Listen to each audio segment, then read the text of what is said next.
Chapter 1413, in modern day 11. Mamda really has a sense of humor. It's a good thing that my broadband company doesn't charge based on data usage. I control the twitch in the corner of my lips and turn to look out the window. She's here again, a female ghost watching a Chinese ghost story. It feels weird. Since she doesn't show any malice and had pointed out the problem of the cult, while I lack the ability to fend off ghosts, assassins aren't capable of doing such things. I ask after some consideration, do you want to continue watching? I watched this movie a long time ago. There's no need for me to rewatch it.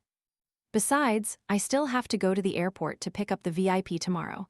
I can't stay up all night. If I'm late or something goes wrong, I'll definitely have my salary deducted or maybe even get fired. Thankfully, I haven't taken any housing loans or bought things on credit. I don't have any credit card payments and promissory notes to pay. Otherwise, I would have rejected Madame De just now and looked for someone cheaper. The female ghost on the glass window turns her head and looks at me. Will it affect your sleep? Just wear headphones. Don't worry about the light, I answer frankly. The female ghost nods and suddenly disappears from the window. Then, her figure appears on the screen, almost merging with the movie scene. At the same time, the sound of the computer speaker mutes, and the light on the screen dims. Impressive, as expected of a female ghost.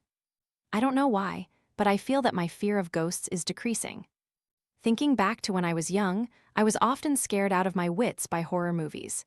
Yet, I couldn't help but secretly watch them, feeling both pain and happiness.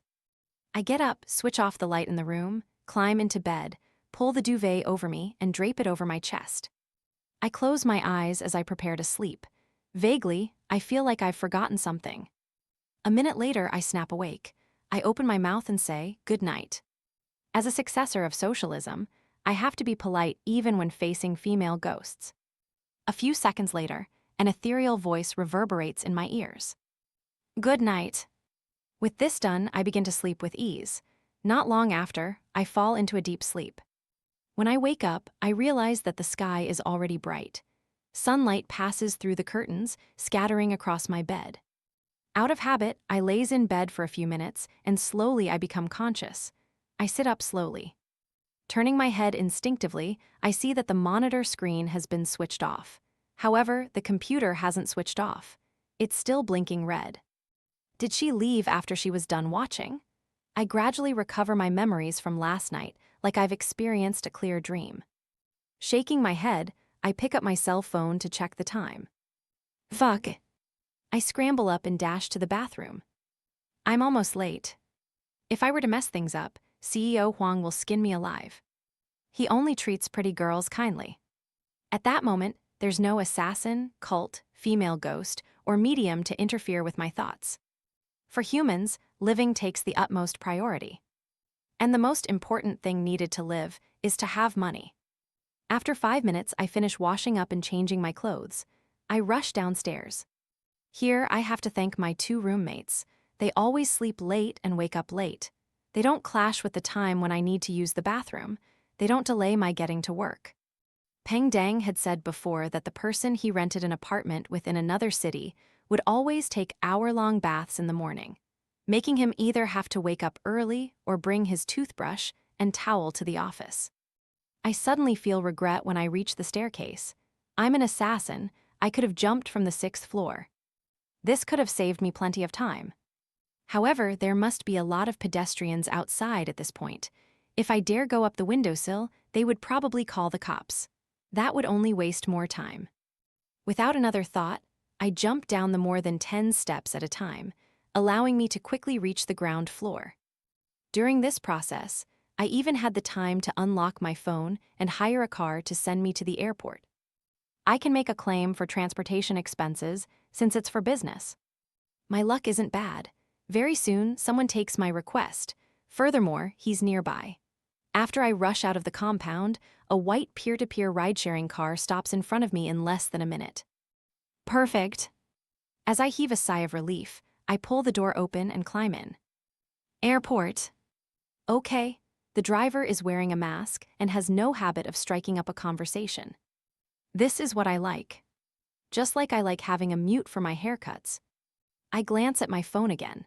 After confirming that I still have time even if I encounter a traffic jam, I call the chauffeur and confirm that he's on his way to the airport.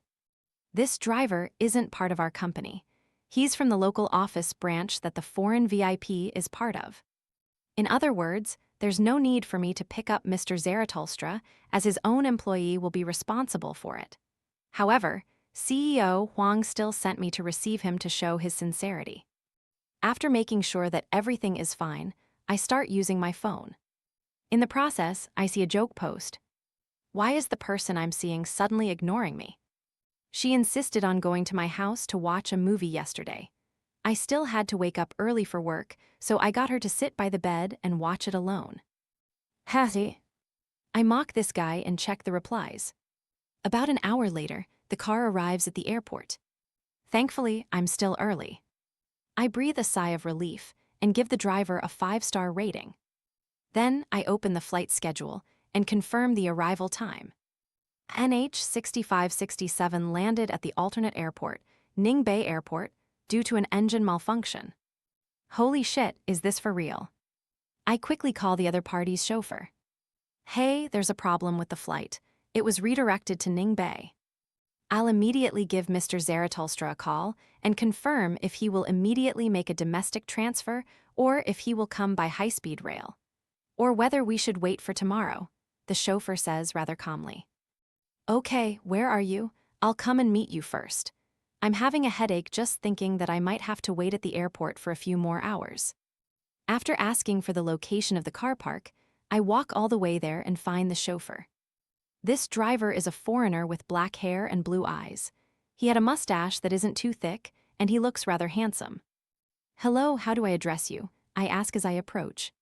Previously, old AI only gave me a number and a Chinese name. Now, I would like to call him by his actual name. The driver nods and says, Mr. Zaratulstra has already bought a ticket that will fly off in an hour. He will be here very soon. Please inform CEO Huang about the developments. Okay, I stifle my inner groan. This means that I might have to stay at the airport until noon. The chauffeur continues, my name is Risego. I'm a staff member from the Mr. Company. Your Chinese is very good. Which country are you from? I casually compliment as I comfort myself. France, Risego smiles and replies.